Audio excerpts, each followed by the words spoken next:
opening the door wide to new possibilities, hope of real breakthroughs and understanding more big ideas than we could have ever imagined. These are the biggest grants we've ever been able to offer. We're going to come out of this with some breakthrough ideas. Focused solely on neuroendocrine tumors. You are not alone. We are all with you on this.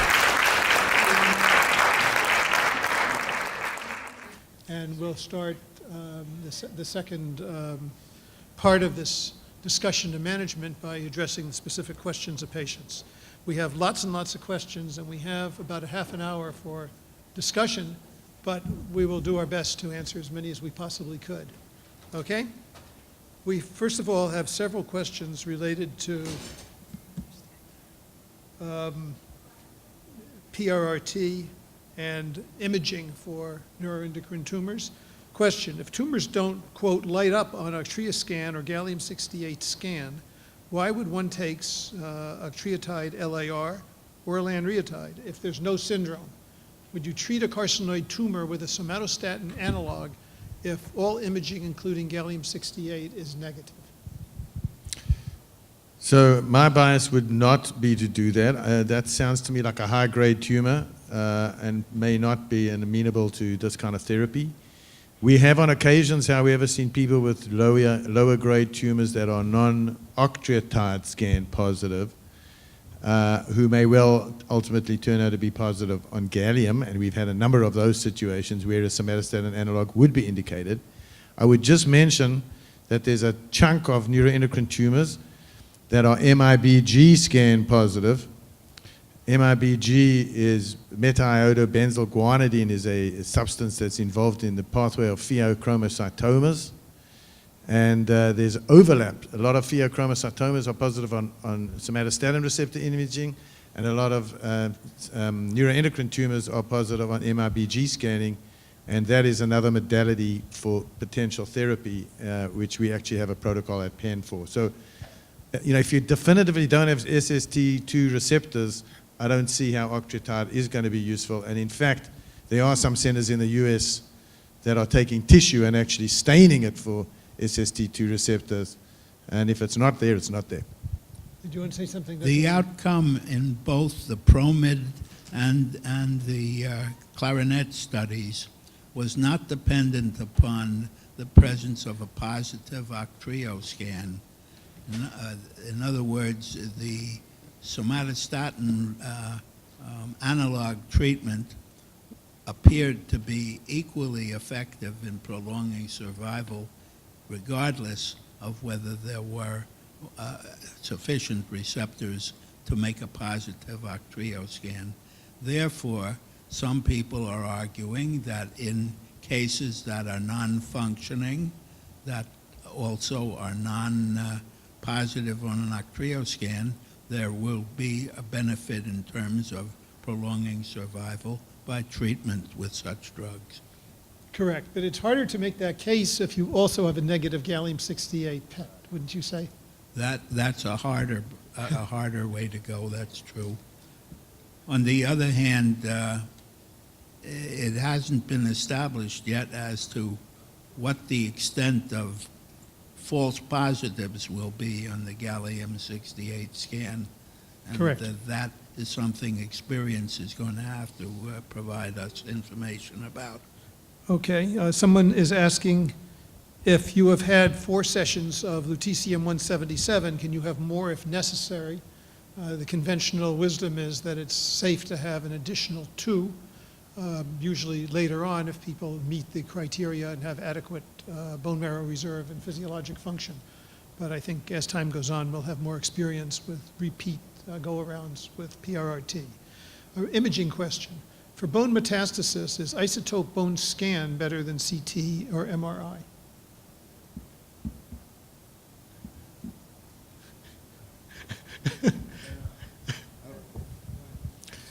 So actually, forgive me as a gastroenterologist. We've had some experience with this.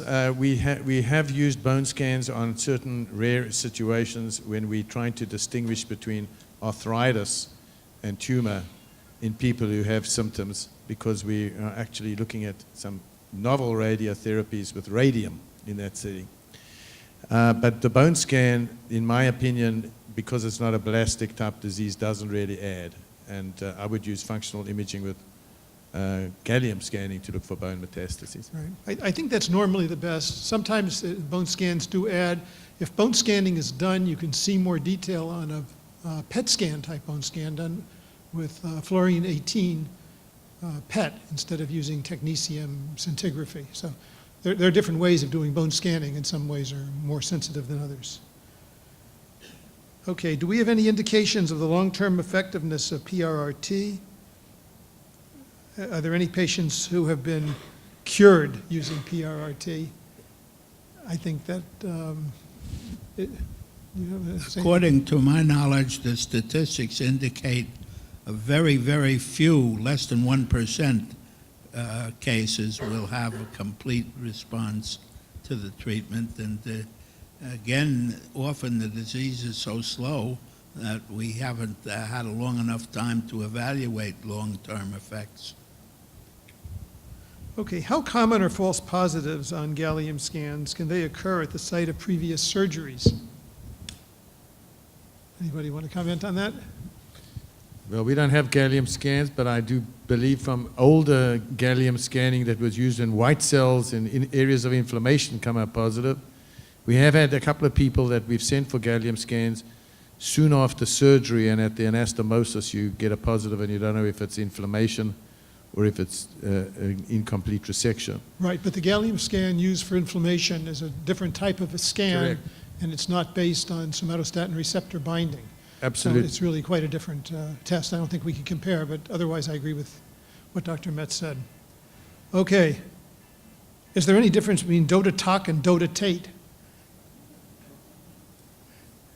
Basically, the images are so close that even experienced radiologists couldn't tell which isotope was used, gallium-68 DOTA-TOC and gallium-68 DOTA-TATE. One is done with octreotide and one was done with octreotate. It's, they're very, very, very similar. Any opinion about radiation therapy treatment? Anybody want to talk about this? So we do use radiation therapy in certain locations with widely metastatic disease, often bony disease and bone pain or impending fractures. We've used radiation therapy selectively for ocular metastases. We've used it in the brain. Radiation is really a palliative thing, but it certainly is important to target areas that are causing symptoms. So you don't want to necessarily do systemic therapy in patients who have isolated areas that you can treat with radiation. It should be emphasized that when you're saying radiation therapy, you mean external beam radiotherapy as differentiated from something injected or given by infusion. Yes, indeed. I assume that question meant external beam, yes. Are doctors doing dosimetry measurements prior to PRRT? I think later on we're going to have Dr. Richard Baum talking to us by Skype, and I think he has more experience with that than anyone in the world. So why don't we just... Yeah, and we could ask Josh. Okay. If Y90 has been used, can PRRT be used in the future? I think we addressed that earlier. The answer is yes, it can, but there's a slightly increased risk of injury to the liver from the excess radiation. So it really has to be done carefully because dosimetry to the normal liver is suboptimal, let's say, when people are being treated with a radionuclide instead of a conventional type of radiation therapy. So if you know someone's getting PRRT, it's better not to use Y90 in the liver. But if somebody's already had it, it doesn't absolutely exclude them.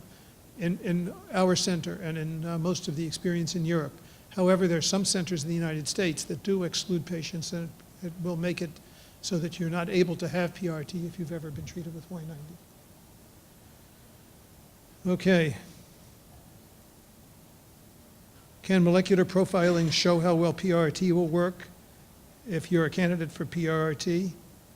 That still is an investigational question that's being very actively studied, and I know the NET test is being studied in that capacity in several centers, and we have to see how the data shakes out.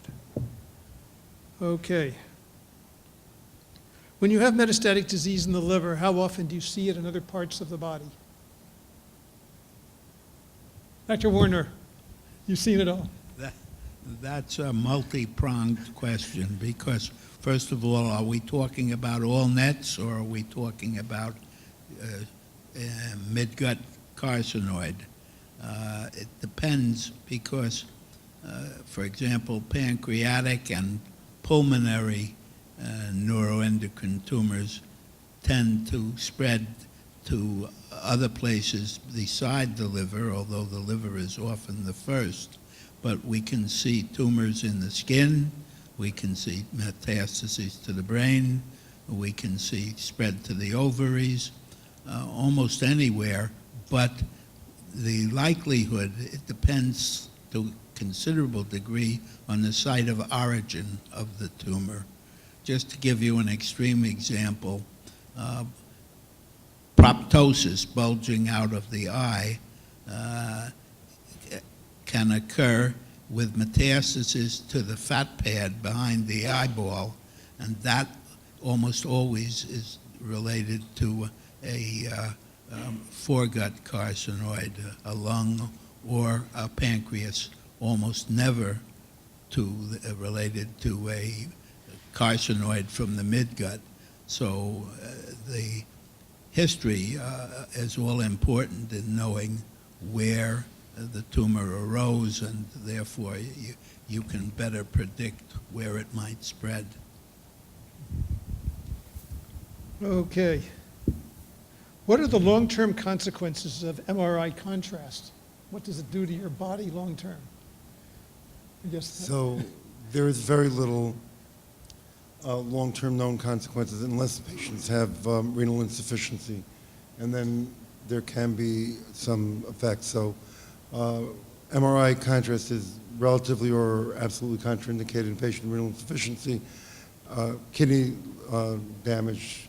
However, there is a new MRI contrast that is being studied that has never had a case of NSF, which is a skin disorder and multi-organ disorder related to patients that have renal failure and have gotten contrast. It's a bad disease. We don't want to ever see it. It's rare. It's much more in the news or word of mouth from people. We hardly ever see it, but we're afraid of it, and that's why we don't give contrast in patients that have renal insufficiency. However, this new contrast has never had a case, and so we think it may be safe. Thank you. Is there any clinical trial to leverage Keytruda for NET treatment? That's an immune checkpoint inhibitor, similar to what I was talking about earlier. Trials are being started. We're about to embark upon a trial using an immune checkpoint inhibitor, similar to Keytruda, within the next few months for neuroendocrine tumors, well-differentiated neuroendocrine tumors. I think we're going to know a lot more in the near future when those trials are started. Okay, let's see.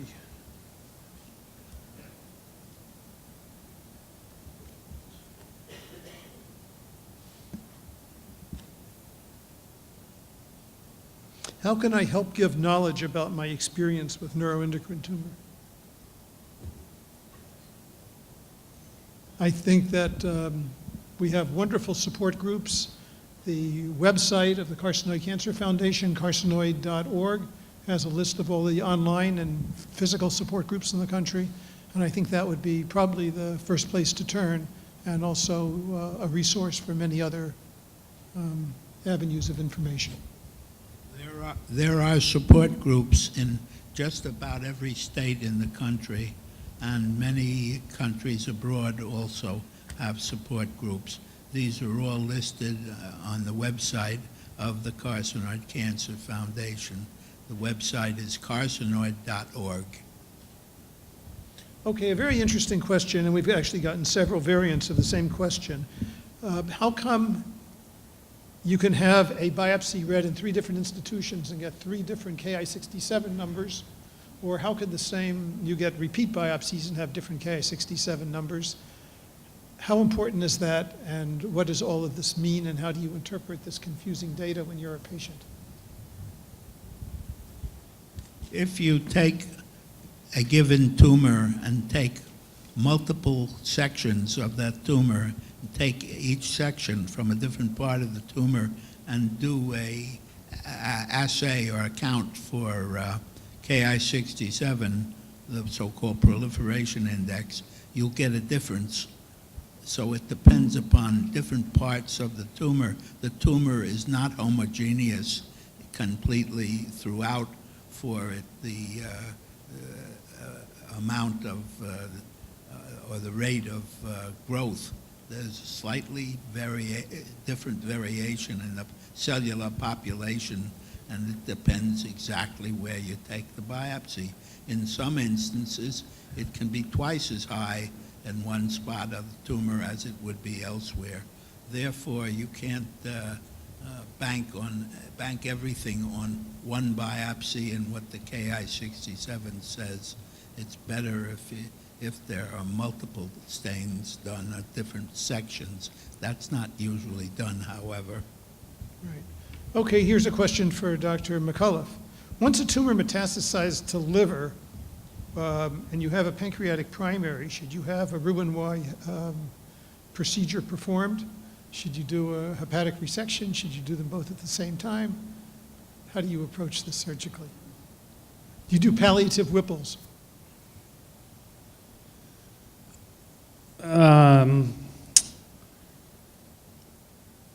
Very difficult situation to answer without the whole story. Let's just say in principle. It's not common, but it can be done. There are certain surgeries that can be done where large parts of the liver are removed at the same time as a Whipple. Those can be done like cholangiocarcinomas and things, so that's not unheard of for other types of disease processes. A lot of times these neuroendocrine tumors in the pancreas can be enucleated, so one does not have to undergo a definitive pancreatic duodenectomy or a distal pancreatectomy or central pancreatectomy, but just having these tumors enucleated is a potential. Again, it depends on the exact situation, but not unheard of. Okay. Should my children be tested for NET? What is the genetics of neuroendocrine tumor? It depends on the primary. There is clearly a role for looking to do genetic testing in patients who have MEN1 syndrome and pancreatic tumors. Van Hippel-Landau syndrome is another one that's associated with pancreatic tumors. As far as familial small bowel carcinoid syndrome producing tumors are concerned, there's a very fascinating study ongoing at the NIH at the moment in which they've identified familial kindreds. The weird part about that is no two families are the same. So although you get a family A with all the members of the family having the same genetic abnormality, you go to family B, they have a different genetic abnormality. So there's no value in doing any kind of population screening for that. But if you happen to be in a family where there's more than one member affected, I think the NIH is the place to go. There's also a lot, we're looking at in terms of doing genetics, germline genetics or tumor genetics, but I personally don't feel that this is yet at a level where there's been much value to find a target that is definitively druggable or not druggable. I would make a plug for a liquid biopsy study in which, for example, the NET test may ultimately be a way to sort of try and prognosticate. But we're not there yet with any of these approaches. So if you have a family member and who is particularly concerned about getting the same issue you would get, I think I'd summarize and say, in a PNET specifically, it's something to consider. Okay, there are several questions that came in about the role of the NET test in clinical practice. Does anybody have any comments? So I think that this is potentially the way of the future for many malignancies in general. This is a way of getting a biopsy without actually putting a needle into the tumor necessarily. And so there's studies that are looking at circulating tumor cells that can be purified out of a blood specimen and spun down and identified, or the products of those cells and all the molecular products that result. I think that this is something that is ongoing and being studied at the moment. We really have a need in this business to identify some kind of prognosticating marker, and I think that that is something that should be studied in some detail. Okay. What is the difference between octreotide and lanreotide? What are the pros and cons of each drug? And how do you make up your mind which one to use? They're both practically the same, with only one amino acid in the ring being slightly different. They have the same effect and the same side effects, yet there is that one amino acid difference, so that when one of the drugs ceases to be responsive or cause response, substituting the other one seems to often be effective. So what we tend to do is treat with one drug, and if the patient's symptoms become worse after a year or two or longer, we can then substitute the second drug, and in at least half the cases, they'll get the same benefit. Lanreotide is an injection given with a much shorter needle, since it's a subcutaneous injection, compared with octreotide. In people that are very, very thin, it's hard to have enough muscle mass in the rear for deep intramuscular injections, and you often do better with lanreotide rather than octreotide, just in terms of comfort. In people that have granulomas and sort of hard blobs developing in their muscle, in their gluteus muscle, as a result of years of octreotide, sometimes lanreotide is easier because it's a subcutaneous injection. And also in people that are very obese, you could end up, instead of depositing the intramuscular injection in muscle, it could end up in fat. And blood levels for a month can be exceptionally low. So in those kinds of circumstances, you're better off with a subcutaneous injection. In the United States, lanreotide is not recommended as a self-injecting item, but if self-injection were ever an issue, theoretically it would be easier if it was sub-Q rather than IM. Okay, let's see. What is liver atrophy? Can livers regenerate? The part of a liver that has been embolized, is that dead or alive? Well, that's, who wants to start? The liver that is embolized or ablated is, for lack of better terms, dead. Large portions of the liver can be embolized, and the other side of the liver can hypertrophy to pick up the metabolism as well as the other functions that dead tumor was doing. So the liver can, in lack of better terms, regenerate or hypertrophy. But once like a tumor cell is dead or a liver cell is dead, it's dead. It doesn't like grow back. It's the other cells that are becoming larger and dividing. That's the answer to the question. Any other thoughts, Dr. Cynamon? Just wanted to add, because we sort of left out a lot, I wasn't here for the lectures, about ablation, and I think ablation or burning or killing the tumor from using needle directly, either percutaneously, meaning directly through the skin, or open and finding the tumor and killing it, is a very important part of the treatment process. Embolization kills the tumor from getting it from the arterial side. That's important, but you also may miss some of the tumor, or some of the tumor may not be gettable by the arterial side, and we can get some of the tumor from the needle directly into the tumor, like you core, like you put the needle like into the center of the tumor, and then you burn the tumor around it, and it shrinks down, and it really does not affect the normal liver around it, and as was mentioned, the normal liver does hypertrophy, and one ends up almost at the end of the day, a few months later, looking like a normal liver. You sometimes can't even see the area that was ablated.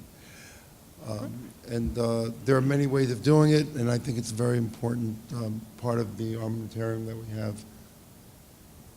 The way the question was asked is the part of the liver that's been embolized dead. I just don't want there to be any misunderstanding. The part of the liver that's embolized is actually fully alive.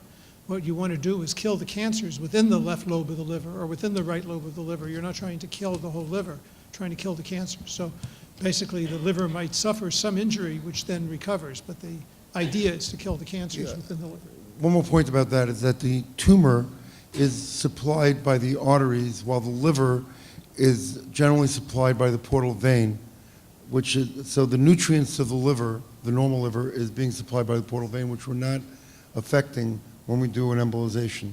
The tumor does not have any portal venous flow. And so when you take out the artery, the tumor dies. However, when you take the artery out of the normal liver, the liver does not die because the portal vein is keeping the liver alive. So it's relatively safe to embolize without destroying normal liver. Okay, well, I want to thank the panel very much for being up here and answering all of these questions. Thank you. We took on as many questions as we possibly could. I know we weren't able to get to every single one. If there are other questions that people have individually and want to talk to any of us, you know, as long as we're here, we're happy to answer questions and be here for you. But I think the formal session has to be finished now. Thank you. Thank you, Dr. Wolin.